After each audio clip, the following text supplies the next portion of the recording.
BJP के आगे 7th पे कमिशन देव आसामे बीजेपी सरकार 8th पे कमिशन করে দিয়েছে সুপ্রিম কোর্টে মামলা পেন্ডিং আছে বলে এখানে আমি বলিনি আপনারা জিতবেন দিয়ে আপনার হক অধিকার কর্মচারী শিক্ষক পেনশনাররা প্রত্যেকে কেন্দ্রীয় হারে দিয়ে পাবেন আপনারা সিপিএম কে ভোট দিয়ে ভোট ভাগ করবেন না একসঙ্গে ভোট দিয়ে ভারতীয় জনতা পার্টিকে ভোট দিন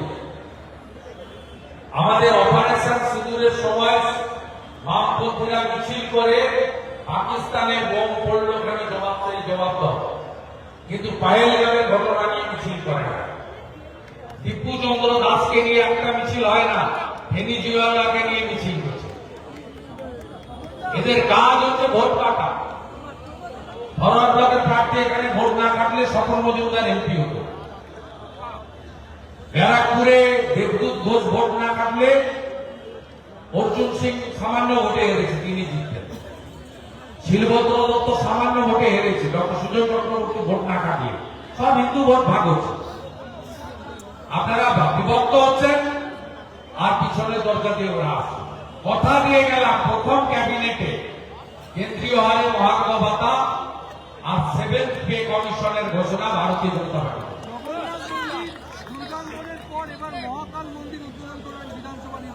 কি উদ্বোধন এই ভাষাটা পরিবর্তন করুন এবিপি আনন্দ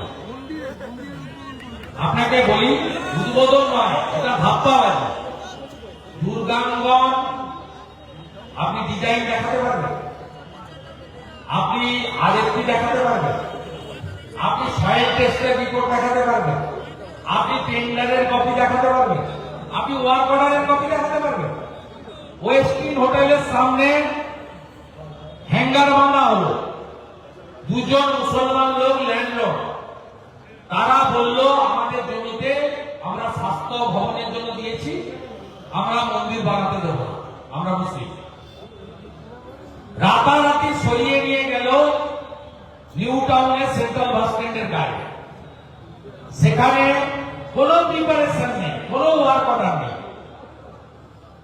আপনি বলছেন উদ্বোধন মহাকাল মন্দির কোথায় উদ্বোধন সয়েল টেস্ট কি হয় ডিজাইন নেই আজকে যে এই যে টিভিতে দেখাচ্ছেন মুড়িগঙ্গাতে এই যে শিলান্যাসরা উদ্বোধন যা কিছু বলে যাচ্ছে আপনি এনওসি নিয়েছেন জাতীয় জলপথ থেকে জমি অধিগ্রহণ করেছেন আপনি টেন্ডার ফ্রড করেছেন ওয়ার্ক অর্ডার করেছেন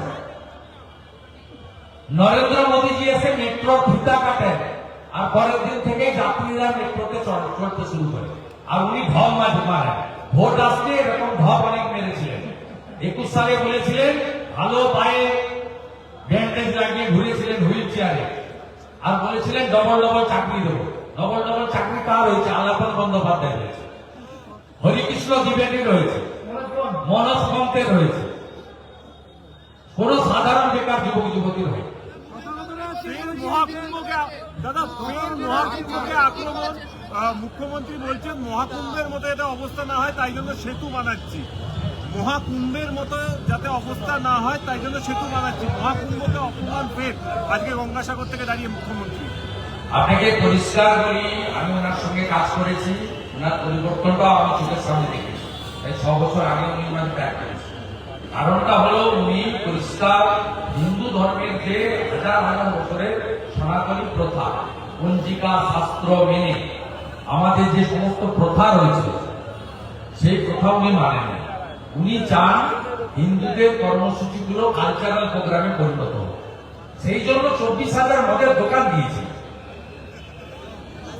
আপনি বলুন পিতৃপক্ষে কে যায় শুভ কাজ করতে কে যায় বলুন আপনি পিতৃপক্ষে দয়াতে যায় যাদের বাবা মা মারা গেছেন পিণ্ডদান করে আসেন ওটা আমাদের কাছে শুভপক্ষ না আমরা মাতৃপক্ষ থেকে শুভ কাজ করি যেদিন মাতৃপক্ষ শুরু হবে তার ঠিক আগের দিন অতীন ঘোষ আর সুজিত ঘোষ পুজো উদ্বোধন করতে গেলে প্রত্যেকবারই করে আমরা সমালোচনা করি ইচ্ছা করে গেলেন আগের দিন কারণ এটা তিনি মেসেজ দিতে চান 35%কে যে আমি তোমাদের লোক আমি এত ছেলে পেলে সব পুজো করছো তাই ওদের কাছে যাচ্ছি কিন্তু পিতৃপক্ষে যাচ্ছি বৃষ্টি পড়লে ওনার ছাতা লাগে না সাদা একটা কাপড় লাগে, এবং সেই কাপড়টা দিতে হয় এমন ভাবে যাতে মনে হয় উনি হিজাব করেছে, কানটা বাইরে থাকে, মাথাটা ঢাকা থাকে।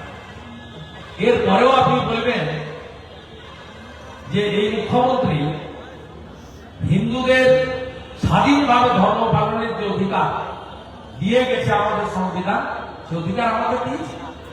বিরোধী দলনেতাকে দুর্গাপূজা করতে, দোল পূর্ণিমা পালন করতে, রাস পূর্ণিমা পালন করতে, রথযাত্রা করতে হাইকোর্টে যেতে হয় কেন? সরস্বতী পুজোর পালন করতে যোগমায়া কলেজের, ল কলেজের স্টুডেন্টকে হাইকোর্টে যেতে হয় কেন? এই কাছেই হরিণঘাটা নগর উপরাতে তৃণমূলের বুথ সভাপতি আলিম আলী মোল্লা গিয়ে বলছে এই এলাকায় হিন্দু কম, আমরা বেশি, এই স্কুলে সরস্বতী পুজো হবে না। আপনার 1 বছর আগের কথা। এরপরেও আপনি বলবেন কোন হিন্দু বিশ্বাস করে না, ট্রেন ছেড়ে গেছে, এটি স্কুলে। আর আমাদের মন্দির হিন্দুদের নিধিতে তৈরি হয়। সরসংঘ চালক এসেছিলেন সায়েন্স সিটিতে, খোলা মঞ্চে প্রশ্ন করেছিলেন অনেকে। প্রশ্ন হয়েছিল একটা প্রশ্ন, যে সরকারি অর্থে মন্দির নির্মাণ কি সঠিক? তিনি দুটো উদাহরণ দিয়েছিলেন, সোমনাথ মন্দিরে আর অযোধ্যা শ্রীরাম জন্মভূমি টেম্পল। তিনি বলেছিলেন দুটো ক্ষেত্রেই হিন্দুরা নিধি সংগ্রহ করে মন্দির বানিয়েছে। সোমনাথ মন্দিরের ক্ষেত্রে ভারতের রাষ্ট্রপতিকে ডাকা হয়েছিল, আর অযোধ্যার মন্দির উদ্বোধনের ক্ষেত্রে দেশের প্রধানমন্ত্রীকে ডাকা হয়েছে। আমরা প্রত্যেকটি হিন্দু আমরা নিধি দিয়ে আমাদের মন্দির নির্মাণ করি। কোন ধর্মীয় প্রতিষ্ঠান ভারতবর্ষের সংবিধানে সরকারি টাকায় হয় না। সেই জন্য দীঘা ওই যে হালাল পেড়া আর গজা অনেকেই খাইনি, বাধ্য হয়ে নিয়েছে ভয়, অনেকেই খাইনি হালাল পেড়া গজা। সেখানে অ্যাকচুয়াল নাম লেখা আছে Shri Shri Jagannath Dham cultural centre, temple লেখা নেই, কালচারাল সেন্টার। আমার কাছে কাগজ আছে। এখানেও ভব মেরে বলছে দুর্গাঙ্গন, দুর্গা মন্দির নয়। সব মানুষ বুঝে, ট্রেন ছেড়ে গেছে। যার জন্য হরগোবিন্দ দাস, চন্দন দাসকে খুন হতে হয়। 47-এর পর প্রথমবার ধুলিয়ানের হিন্দুরা ডিঙ্গি নৌকা করে এক কাপড়ে মালদার বৈষ্ণবনগরে হিন্দু অধ্যুষিত এলাকায় গিয়ে প্রাণ বাঁচিয়েছে।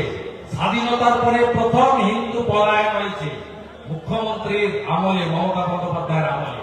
হিন্দুরা এগুলো ভুলে যাননি।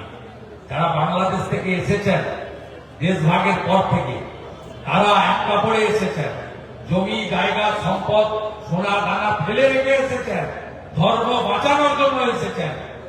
সম্প্রতি বাংলাদেশের রতন মজুমদারকে বাধ্য করা হয়েছে চাকরি বাঁচানোর জন্য শেখ শফিউল্লাহ নাম নিতে। অতএব ওনার সব কথাগুলো খাবেন। আপনি কি আদালতে যাচ্ছেন? বিজেপির সাফল্য সেটা দিলীপ ঘোষের জন্য নয়, নরেন্দ্র মোদীর জন্য হয়েছে। আজকে কথায় বলছি আমি এসব কথা বলবো না, এটা আপনাদের কাজ।